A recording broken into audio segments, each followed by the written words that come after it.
Kembali lagi bersama kami di podcast Suara Haram bersama gua Depa Sahuri dan gua Zainyan Tapi. Oke Zain. By the way ini podcast pertama Suara Haram ya. Harapan gue sih semoga nggak ada orang yang mau dengerin podcast kita karena nama podcastnya aja udah Suara Haram. Apalagi topiknya Zain. Betul sekali Dep. Nggak usah lama-lama Dep ya. Iya gimana? Kira-kira malam ini di podcast Haram ini kita akan bahas topik apa nih? Oke langsung bacain aja langsung. Langsung aja.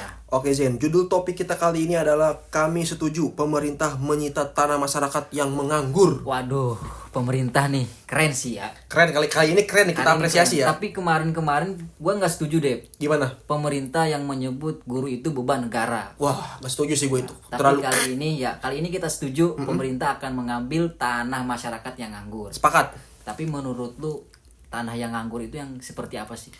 Kalau menurut gua sih tanah yang menganggur itu mungkin tanah yang terbengkalai, yang awalnya mungkin itu sawah atau kebun Ya. dan berubah jadi tanah yang menganggur karena karena nggak diurusin gitu kan.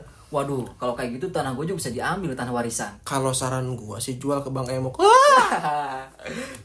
Tapi Dep, ini kan buat resah masyarakat juga Dep. Ya, betul. Soal ini. Gimana tuh Dep? Kalau menurut gua sih kebijakan dari pemerintah ini menimbulkan impact yang positif untuk masyarakat karena mendorong masyarakat agar lebih rajin lagi untuk Betul. memanfaatkan lahan kosongnya.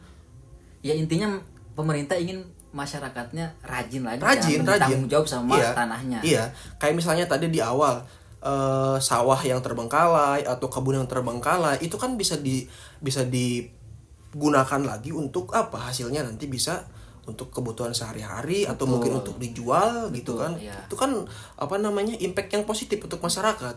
Intinya masyarakat jangan resah ya. Jangan resah, kalau menurutku justru harus senang. Betul, justru ini buat kita lebih hati-hati lagi kan, Iya. waspada lagi dan lebih tanggung jawab lagi atas tanah yang ia miliki. Iya, betul, Apalagi kan tanah kita yang dikenal sebagai tanah yang subur. Iya. Lempar kayu jadi Tai. tanah.